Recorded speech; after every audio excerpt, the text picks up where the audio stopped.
right, we're live. Well, Fulbright, thank you so much for joining. Don't forget to like, subscribe, comment, share. Today we have a special guest, Griffin Schwartz, and really the topic of this episode is going to be eligibility across both the NCAA, NAIA, and junior college. We're going to give you some tips and tricks on how to make sure you're on the right track and some roadblocks or challenges that you may want to watch out for as you continue on your recruitment journey.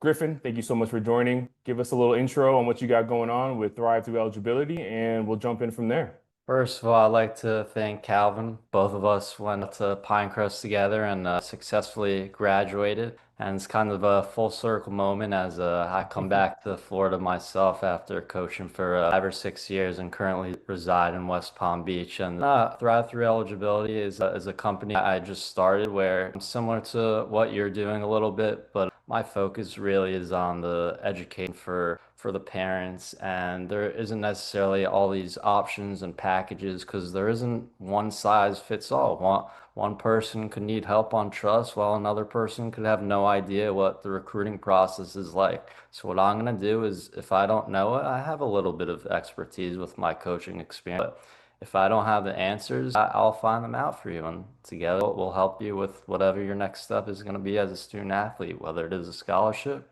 or maybe a job, internship, or junior college. Love it. So, Griff, talk us a little bit about your coaching experience, what levels you were at, and kind of how that brings a little bit of subject matter expertise to that recruitment and eligibility process. Yeah, so name it. I've probably worked at that level. I haven't Coach been life, huh? I haven't been at three, but I was in 6 places. Well, I guess this is my seventh place, but 6 places in 6 years. I did my undergrad at American University, and everywhere I've been, I've kind of worked with the men's basketball team. So there, Patriot League, Division I. Then I went on to a much bigger school, East Carolina University, during COVID, which was very Mhm. interesting. We beat Quentin Grimes on our home court, which was pretty cool. And then the following year, I worked at a junior college in Colorado where we won the region tournament, and we went to Hutch, which is the national tournament for junior college. Then I Mhm. went back to Division I, Central Connecticut State, where we had some success there. This year, they actually made back-to-back season, winning the championship. And then this past year, I was at before I moved out of college basketball, Chowan University Division II, where we had most wins since the 1980s. And there was really no compliance at Division II, really no compliance at junior college. It's there, but it's not really present. And I always had to make sure wherever I was kind of working with the guys academically and recruiting and all that kind of stuff.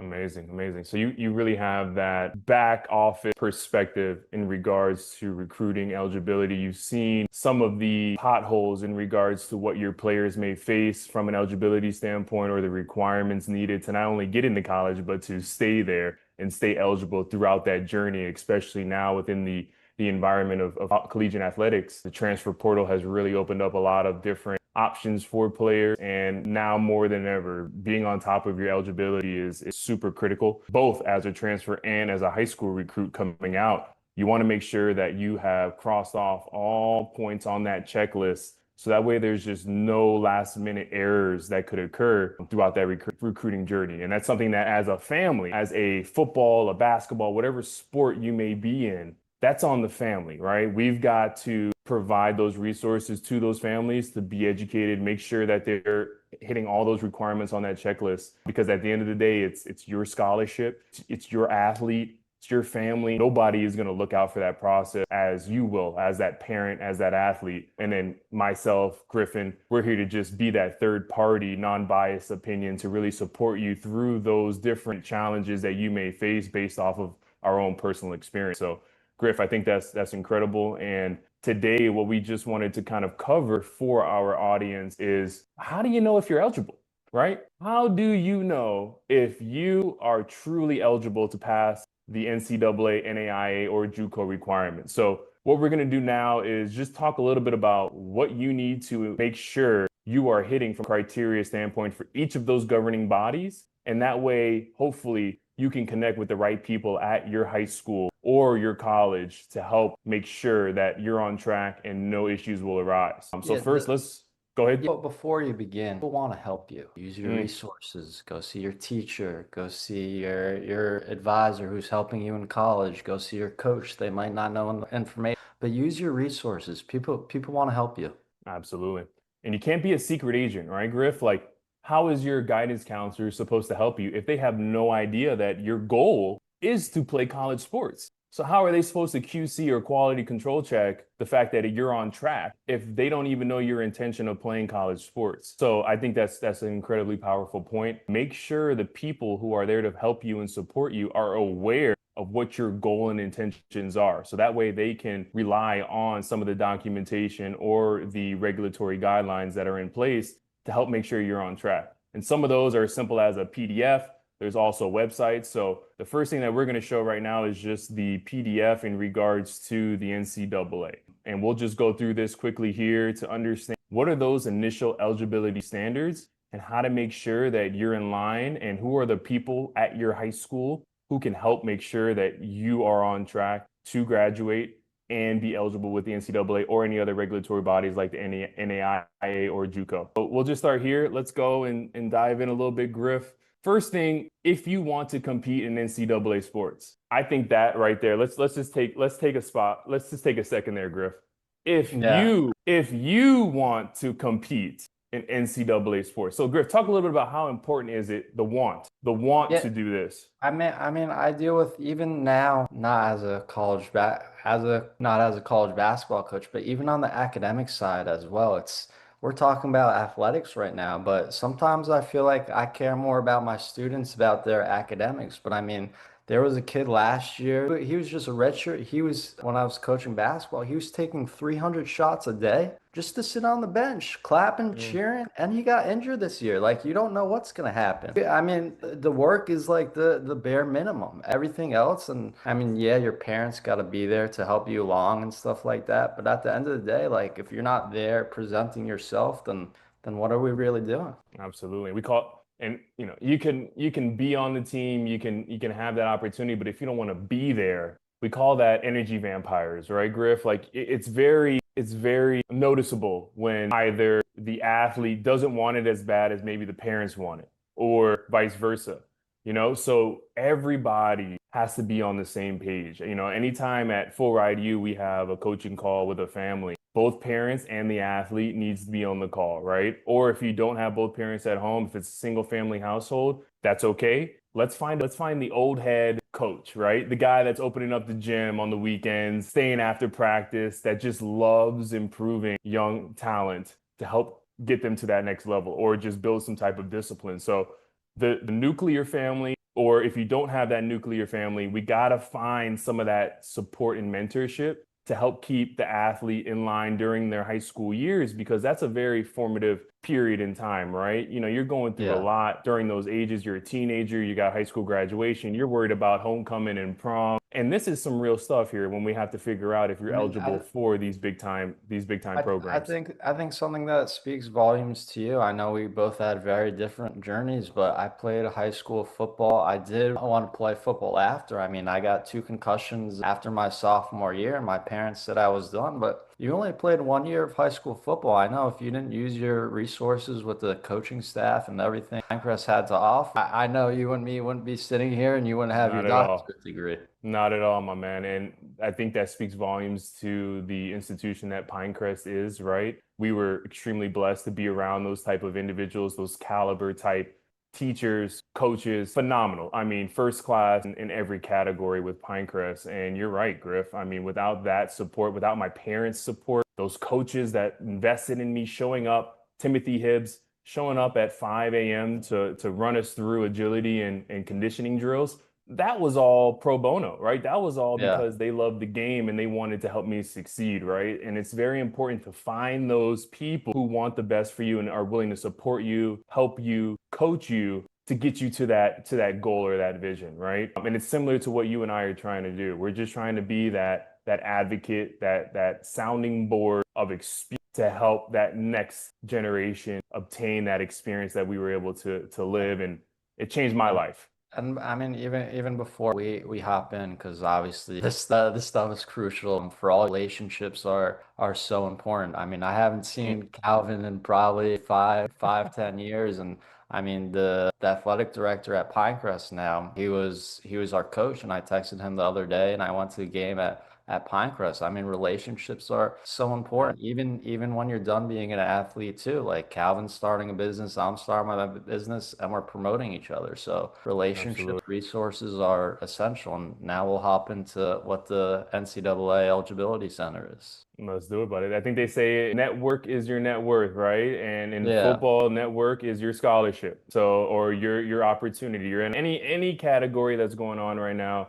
Having those relationships, like you said, Griff, are vital. And some of my best friends, my closest individuals were from either Pinecrest or freshman year college, or even my first year at Texas A&M. Yeah.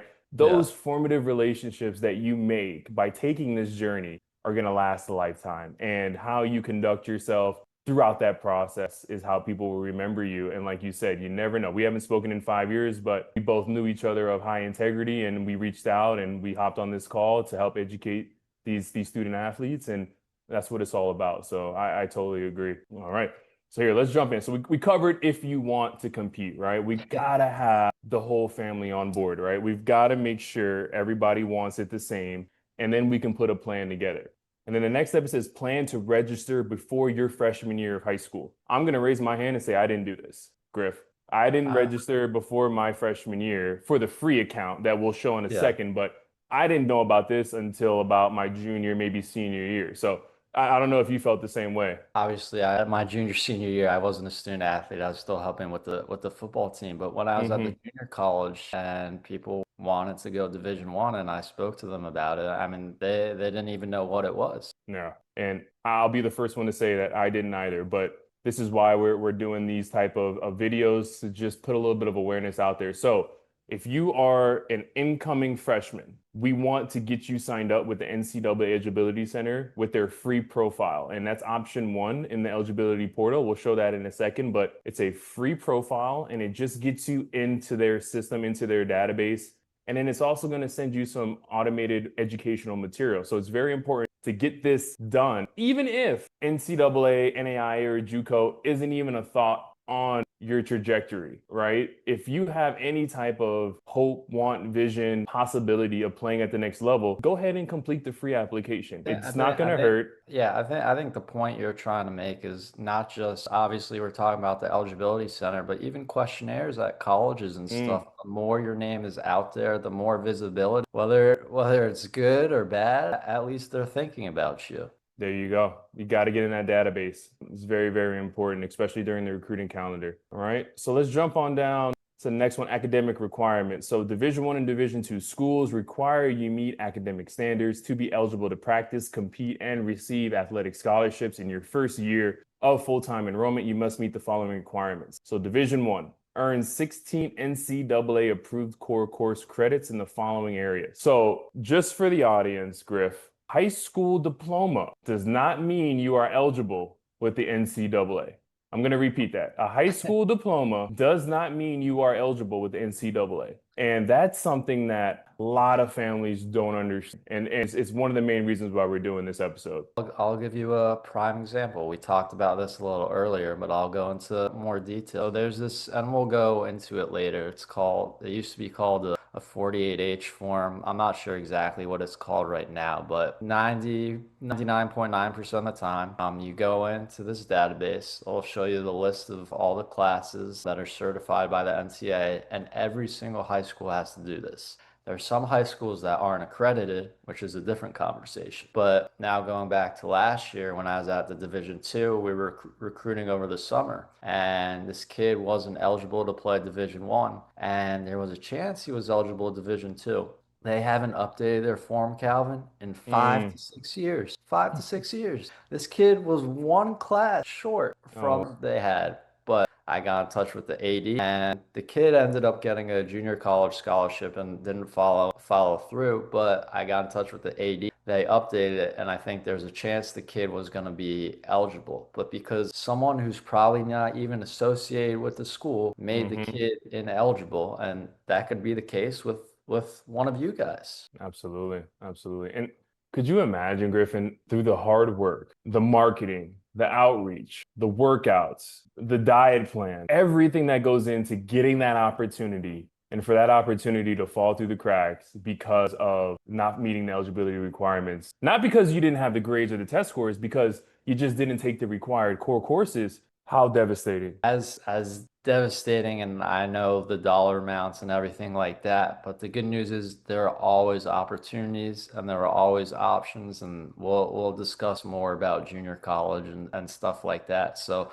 this isn't the end all be all. Obviously, everyone Hmm. wants to be a Division I athlete, and we hope, obviously, we want you to get an NIL deal. We want you to have a ton of money, but I mean, that's not a lot of people right there. And yeah, I'm sure time, energy, effort, I mean, it's unfathomable, especially when you got your dreams right in front of you and you could be one class short and it's not even your fault. It's breathtaking to say the least. Absolutely. So we gotta take the opportunity here to just cross these off, make sure we are compliant, whether that be D1, D2, and then Division 1, as we're going to discuss later on, has its own eligibility requirements. But for Division 1, Division 2, if that is your lane, we've got to make sure that you're taking these 16 NCAA core courses. I think you misspoke a little bit. You mentioned Division I twice. I think you mentioned Division 3 has different qualifications. Division 1, yeah, Division Yeah, One, yeah, Division 2, and then Division 3 has its own eligibility yeah. requirements. Correct. Yep.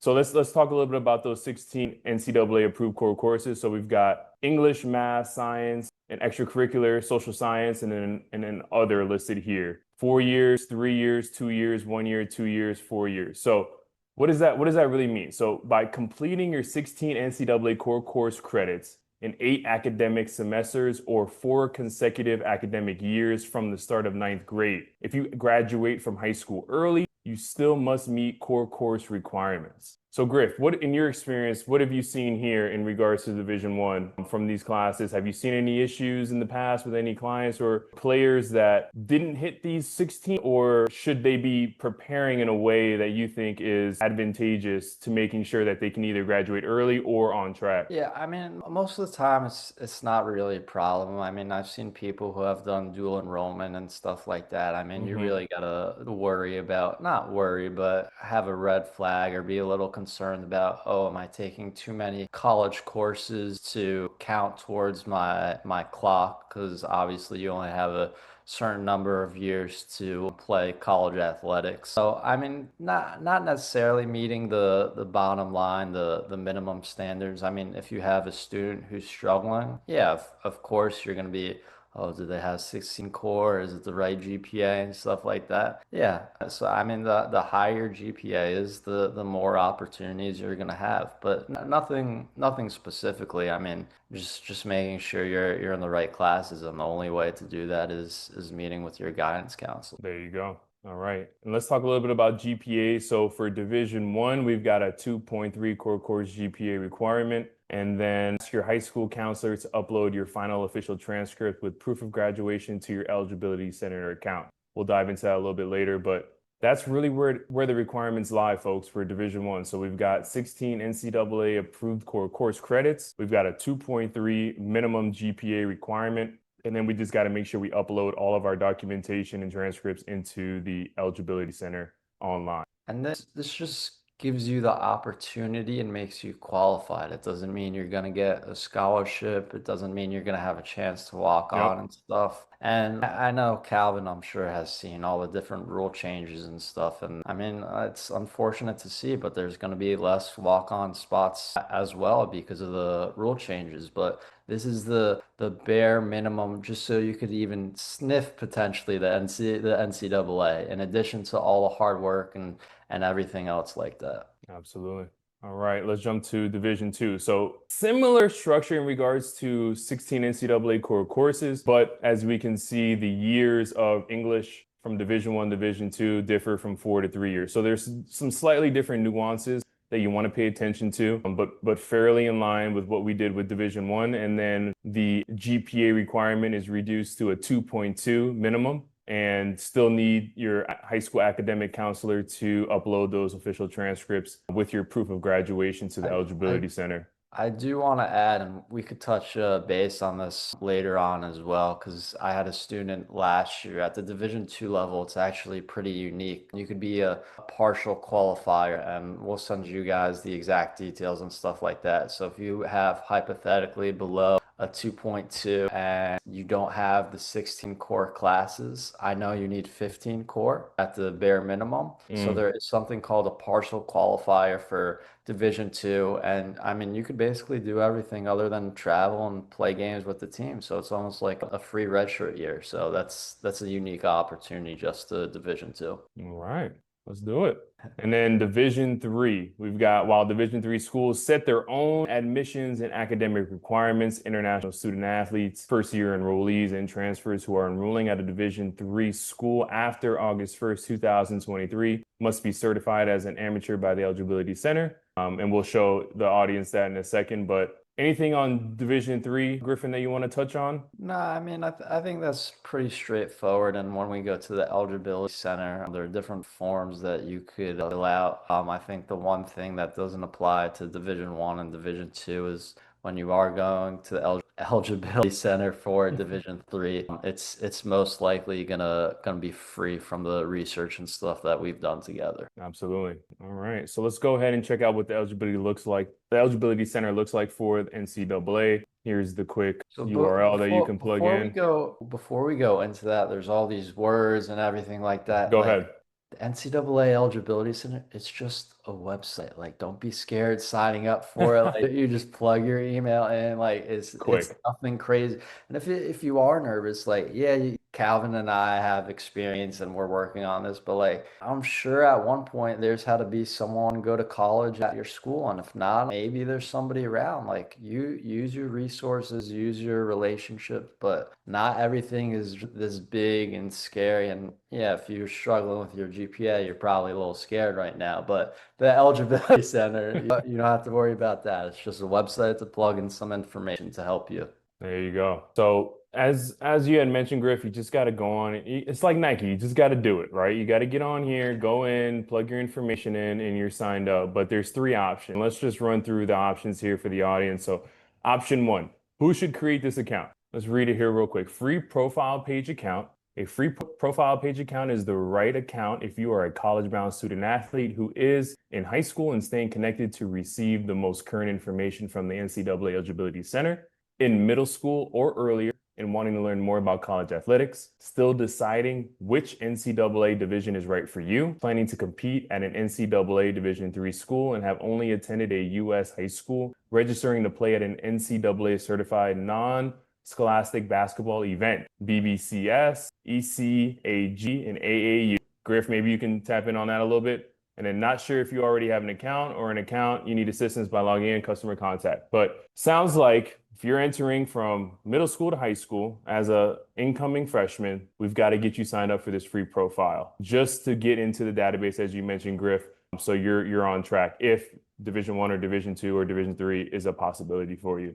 Yeah, and then I'll touch on the scholastic basketball events and stuff like that. But I think that boils down to trust. I talk big on trust. I'm sure you've spoken to plenty of college coaches who say, "Oh, Calvin, we really want you." And they say, "Calvin, we got a scholarship for you." You call them back and you ask to commit, and it's not there. And the same is true when you're picking your 7-on-7 team for football in the summer or your AAU team. Like, to be honest, and I don't want to say this because the ball brings you a lot of places. It doesn't matter what ball it is, but there's a lot of people you can't trust. And that's part of the biggest reason why Calvin and I both started this, is because there's not a lot of information on this. And there's some people that want to tell you one thing that's just what you want to hear, and it's not necessarily the truth. So make sure you're always doing your homework with who you're working with. That's my biggest takeaway from that.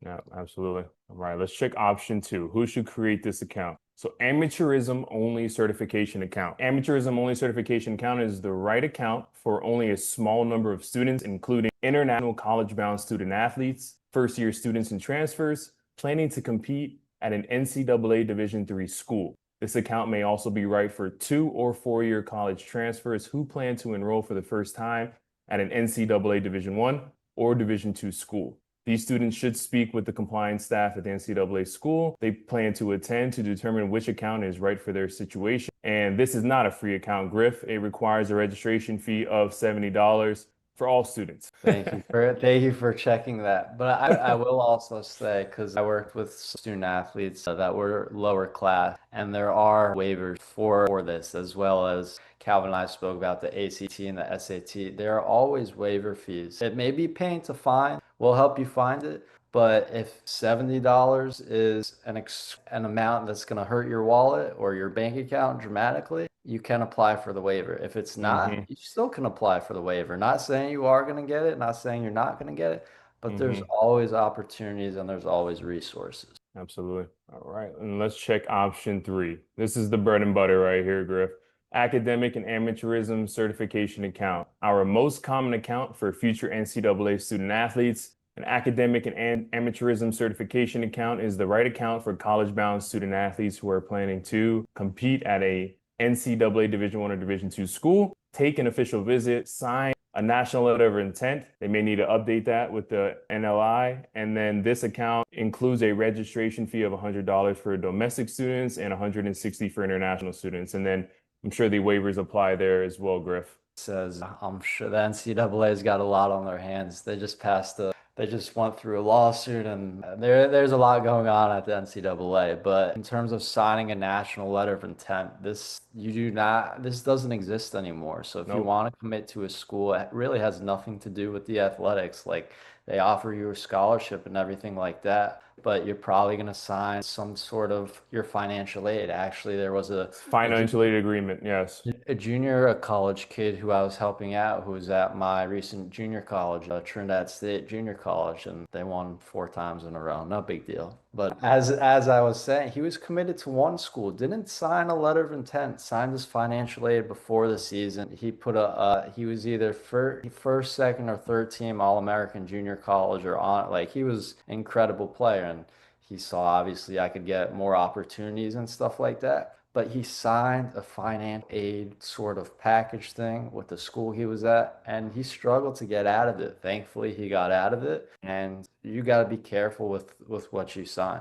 Do you have any tips or recommendation for athletes, parents, or families, Griff, that are being sent contracts or agreements? How should they go about reviewing those and executing those agreements or contracts? Yeah, so I mean, when it's not an NIL deal, when it's not a name, image, and likeness, and you're not getting X number of dollars, and it's just some sort of financial aid package or anything like that, I mean, one, use your resources. Chat GPT, you could ask it anything, Mm, plug it in there. What do you think? But I'll also ask if you're applying to college and the people at your college, at your high school have been to college before, your guidance counselor is helping you get to college. They've been through what you're going through, whether it's a friend, a neighbor, someone who's been there before, and you're like, what is this? I mean, but at the same time, if you're reading something and it doesn't sound right, then you probably shouldn't sign it. But do your due diligence and ask someone who's been there before. That would be my advice. yep,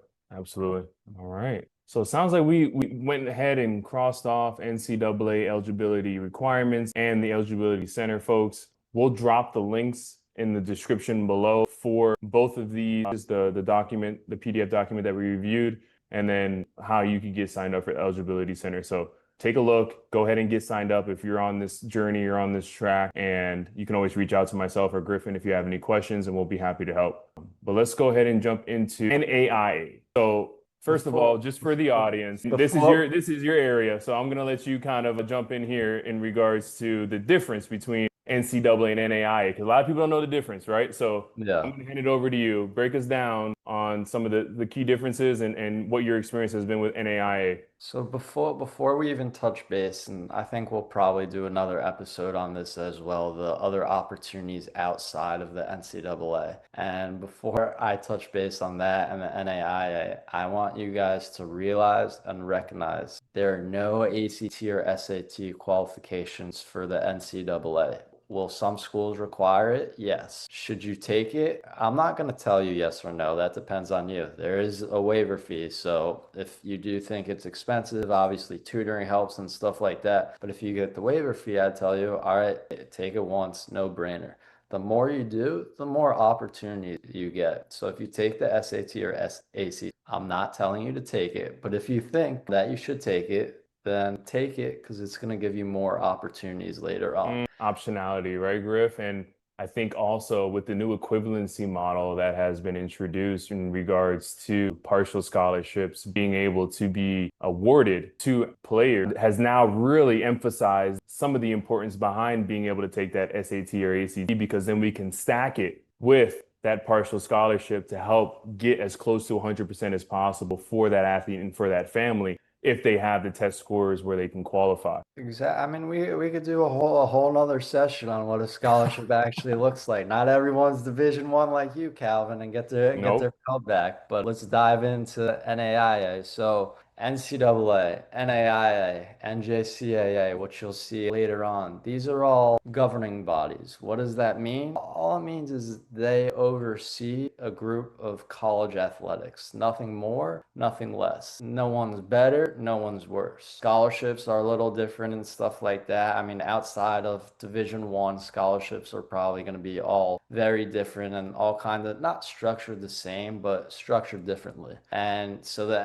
NAIA is its own governing body, different from the NCAA. And this isn't to say that some schools aren't better than other academically or athletically. That's 100% true. But in terms of NCAA, NAIA, NJCAA, it doesn't matter, to be honest with you. If you're getting a scholarship to play, if you get a walk-on opportunity, I mean the number of people that get to do that aren't high. I mean, Calvin will tell you the types of people he met, the types of people I met. I mean, the opportunities and everything. I mean, it's indescribable. Mhm. Now let's dive into the eligibility center Let's do it. Let's scroll on down. a little bit. So clear Let's path. start here, Griff. Let's start here. Clear path to Yeah, eligibility. clear path to eligibility. Prospective student athletes can focus on three straightforward academic criteria without the burden of navigating complex eligibility and recruiting rules. A student instantly qualifies for eligibility upon high school graduation by earning a 2.3 GPA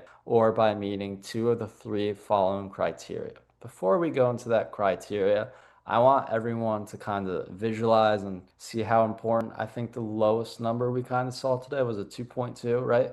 2.2 for Division 2 with Yeah. NCAA. So if you have a 2.2 GPA or higher, you're gonna have a bunch of different opportunities. And then there's still some, not a lot of wiggle room, but there's a little bit of wiggle room if you don't have that. But the better you do in school, the better you do in the weight room, in the gym, connecting with people, the better you do, the more opportunities you have. It's that simple.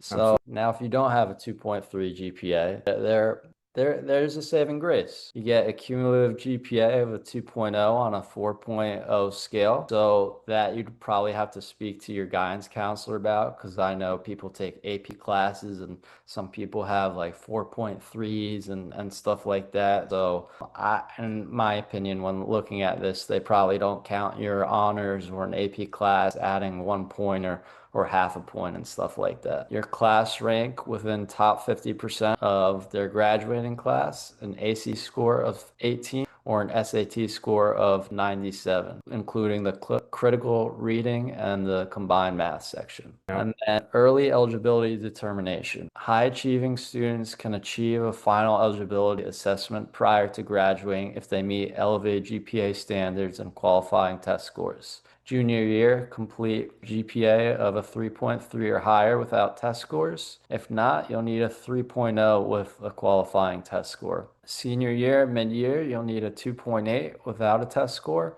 or a 2.5 or higher with qualifying test scores. And Calvin and I spoke about this before, and I think specifically in football, I mean, talk about how important it is just to be on a college campus and interact with whether it's a nutritionist or your teammates or how does it work? Like going in the spring and graduating early in the fall. Yeah, absolutely. I think, again, it's your environment and your network, right, Griff, as you had mentioned. So if you do want to look at that early enrollments, which you can do across the spectrum, right, NCAA, NAIA, and JUCO, what does that look like from a developmental standpoint? You're in these programs working at a completely different capability. You're training, you're on a different diet plan, nutrition-wise, you're working with the academic tutors provided by the institution, you have study hall. I mean, you're just getting the entire college system put into play a whole semester earlier than any of the other true freshmen that are coming in that year. So if that is something that is of interest to a family or an athlete, we can definitely discuss those options and what that looks like. But there's preparation that goes into an early enrollment, Griff, as you know, right? It doesn't Yeah. just poof happen. There needs to be intentionality. We have to schedule it. We have to plan it. We have to make sure you're taking the right core courses. We got to make sure you're graduating early on time. So it doesn't just happen, but if it is an option that you're willing to explore and want to explore, we just have to put the prep in. And let's since we're on the topic, one of my friends works for the Ravens, and I may or may not have seen the playbook a little bit, but I'll talk about we'll talk about some fun stuff a little bit. So in terms high school playbook, how many plays you had to remember in high school, Calvin? Oh my goodness. There was about a slant, a seam route, and a corner route. So there's probably 15 to 20 plays. The school we were at, there's a lot of blocking from the receiver position, and that's probably why Calvin was lucky. They only had a limited in terms of catches they could see and stuff, and I'm sure playing basketball helped him out a little bit too. But yeah, I mean, I'll talk about the difference in terms of a high school playbook to a college playbook, and I'm sorry we're not talking about academics and eligibility. I don't No, want of to be you course. guys the whole time. All right. The important, let's just talk about the playbook, right? And I think if you are truly capable and passionate about coming in and making an impact to whatever school you're going to, whatever division, whatever program, you got to know the playbook, Griff. And I can't tell you how many times throughout my experience I've seen the most talented individual not be put in on certain packages because they just didn't know the proper route to run. And if you don't run the right route in a collegiate football game, that's called an interception, right? So and not only with that, with the error portion, but I'll tell you this, and let's give you some real life Rudy examples, okay? There's two players that come to mind. The first was when first went to Virginia Tech, was able to start as a true freshman, opportunity, but there was another true freshman that was able to start. His name was Sam Rogers. When I tell you, Griff, Sam Rogers knew every play from every position on the offense before he even came on campus. No. I don't know how he got the playbook. I don't know how he was able Do we know if that's legal? We got to check that uh, out. look, what's done is done, right? But what we're going to talk about now is the incredible preparation by Sam Rogers combined with the unparalleled work ethic that has the Rudy profile.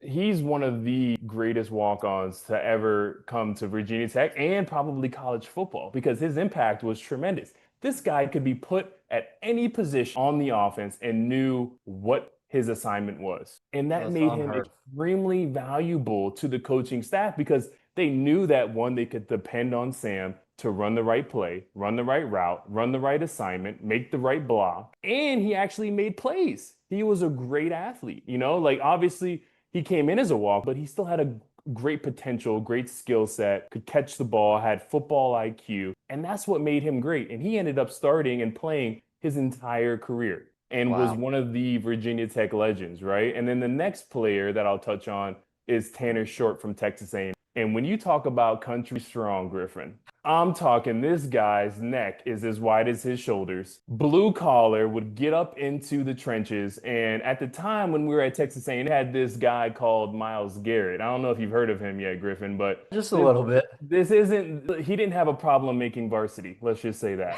right? In high school. This guy, I mean, but Tanner was the perfect person to come in and fit into the system at Texas A&M at the time because what they needed was that blue collar tight end that could get into the trenches and block a Miles Garrett-esque type D end or linebacker and just could be relentless, ferocious on any block power scheme, ferocious on special teams, would just do anything necessary to help the team win. And that's what really made these guys great. Outside of this, their effort, their want, their abilities on the field is that they just had that edge in regards to whether it was the playbook or doing what nobody else wanted to do on the field. And that's what made them great. And each of these players have phenomenal stature and reputation within both Virginia Tech and Texas A&M.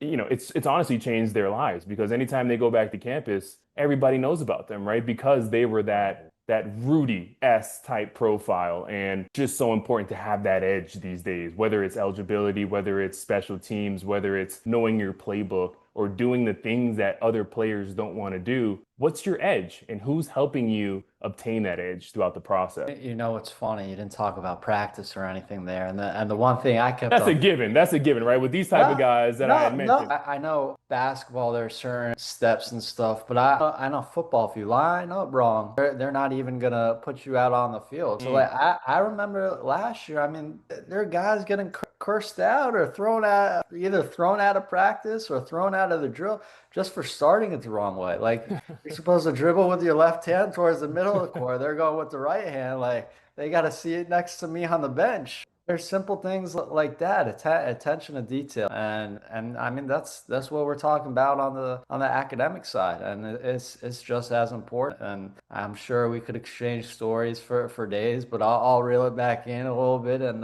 Yeah. spoke about NCAA, NAIA. These are four-year institutions. Now we're going to transition to NJCAA, which is a two-year Which is, institution. There's a chance that you could leave after 1 year if you qualify out of high school, which is another story we could probably tell you about later. But in terms yeah. of being eligible to be eligible for NJCAA, which is junior college, I know football there aren't a ton of opportunities there. There's still opportunities that are there. College basketball, volleyball, softball. I mean, you name the sport, there are a ton of opportunities there, and it's simple. Graduate, get a GED, and you'll be eligible. Now, Yeah. that's great and sounds nice. The scholarships aren't always as great. There aren't a ton of opportunities with the transfer portal. This does lay back on top of, will fall down to this level as well. It's only 2 years, so there's not a lot of people that could really fit into this mold as well. And it's kind of like not saying anything's bad about the junior college or anything like that. It's a great. I coached there. It was one of my favorite experiences. But in terms of Mm-hmm. GPA and stuff, it's the bare minimum. If these are the Mm-hmm. only qualifications you have, I mean,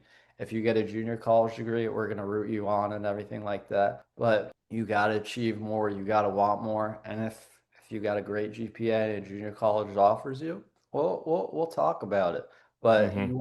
you want to be better. You want to have more opportunities. You want to have more options. We know you want something better than just a minimum high school degree and not having a great GPA. There's something better for you out there, and we'll find out. Yeah. And we talked about this earlier, Griff, as it can be a great opportunity if you have some strategies or a strategy or a plan behind it, right? Back in my day, when I transferred, if you transferred prior to graduation, you had to sit out a year if you went to a new institution, or you had to go to JUCO. So JUCO was very, very popular and prevalent during my time of playing. But in today's world, with the transfer portal, it's different. And I'll just Yeah. say this, in my day when I transferred, I was a graduate transfer. So I graduated Virginia Tech in 3 years and then was able to have eligibility immediately if I did transfer. And during that time, that's when Frank Beamer retired. First of all, Calvin talks about this like it's easy. It's not easy to graduate in 3 years, let alone be full-time a student athlete, especially football. The coaches I mean, I've done my fair share of 2, 3 scouting for a basketball game and stuff like that. But football, man,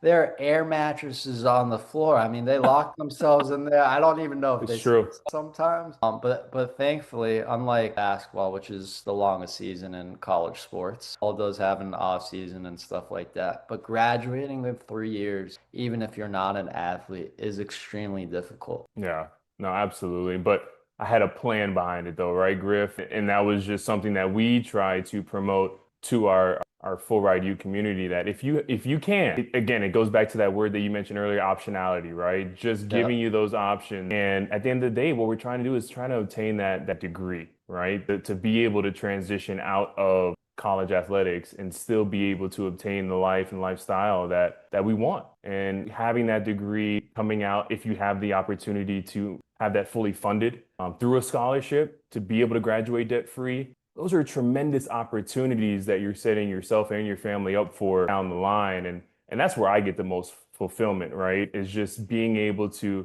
help these families, these individuals obtain some type of funding, whether that be a full ride scholarship from an athletic standpoint.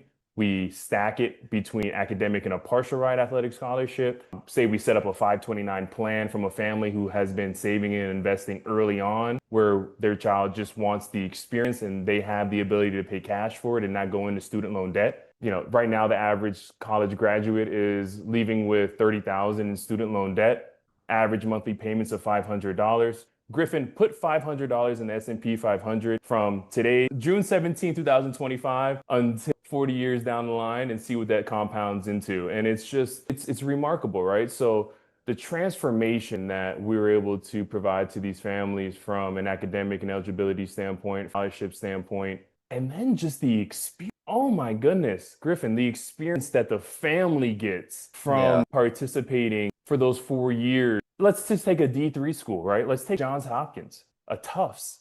Those are incredible institutions to graduate from I and mean, to be able to play like the family. You're flying up for the games, you're traveling, the parents, you're going to the tailgates, you're meeting other players' parents, you're socializing. Your entire social calendar has changed for those next 4 years, and it's truly transforming for the family, not just for the athlete. forget about that. I just helped a kid go from Division 3 to Division 2. His dad was so involved and everything like that. The team was 2-100 now, 2-25 or something. He wanted to go to a winning program, and like him and his son were hyped to go through to a D3 to a D2. And I mean, you look at it, the grand scheme of things, like you and me talking on the phone, real world. I don't know about you, but it doesn't obviously we want to help our students, but it doesn't really matter much. But like in terms of to see parents that involved to for us to continue to have those relationships with the parents as well. I mean, we want to see you succeed.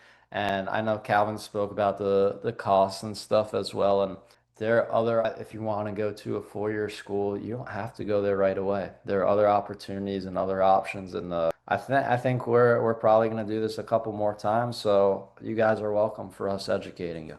100%. And, just as, Griffin, you mentioned it within your outreach, within your recruitment, similar to simple investing, right? You got to have that diversification from Division 1, Division 2, Division 3, NAIA, JUCO. Have the options available. Evaluate what you have and then make the best decision for you, right? But if you only have one option, you don't have much optionality, you don't have much flexibility, you don't have any choices. And that's sometimes how you fall into a bad decision, is when you just don't have any other options. So, I think that's one thing that our program at 4IU promotes, Thrive Through Eligibility promotes, is have as many options as possible. Have that support, that mentorship there for you. And we're just here to give you that guidance, that support, and we want to see you win through athletics and through eligibility. The biggest thing I'll say, if you got anything from this call besides Calvin and I being extremely funny and exchanging stories, GPA is essential. Please take care of your grades. Please take care of the classroom. The ball will stop. Football, basketball, baseball, the ball will stop. It can take you places, whether you stop after high school, you stop after college, you're lucky enough to play overseas. In your case, maybe Canada, China, or there's a bunch of small football leagues in the US now, but take care of your GPA. You can't repair your GPA. You got the rest of your life Mhm. to do whatever you want, but you only have a certain amount of time in school.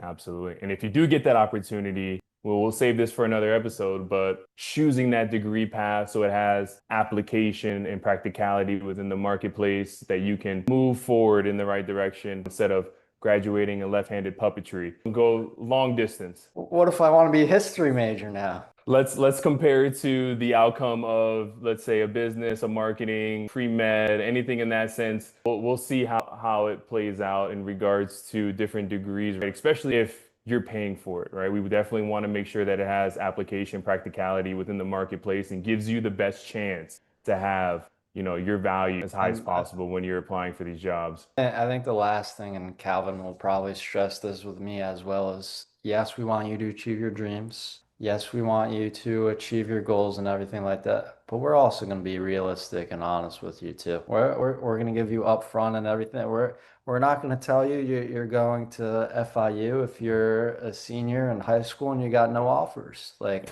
I mean, there's a chance it could happen. Miracles do happen and stuff, but we're going to Yeah. prepare you. What if that doesn't? What if it doesn't? Exactly. Protect the downside. Unbelievable. Well, Griff, thank you so much for joining again. Thrive Through Eligibility. Where can people find you and contact you if they'd like to reach out? The website should be out this week or next week. I'll send you my socials, but for right now, I'm posting a lot of stuff on my personal Instagram. All right. I'll put all those links in the description below. Again, thanks so much for joining, Griff. Really appreciate your time, insights, and full ride you. Don't forget to like, subscribe, comment, share. Coach Klein, this is Griffin Schwartz, and we'll talk to you soon. All right. Take care.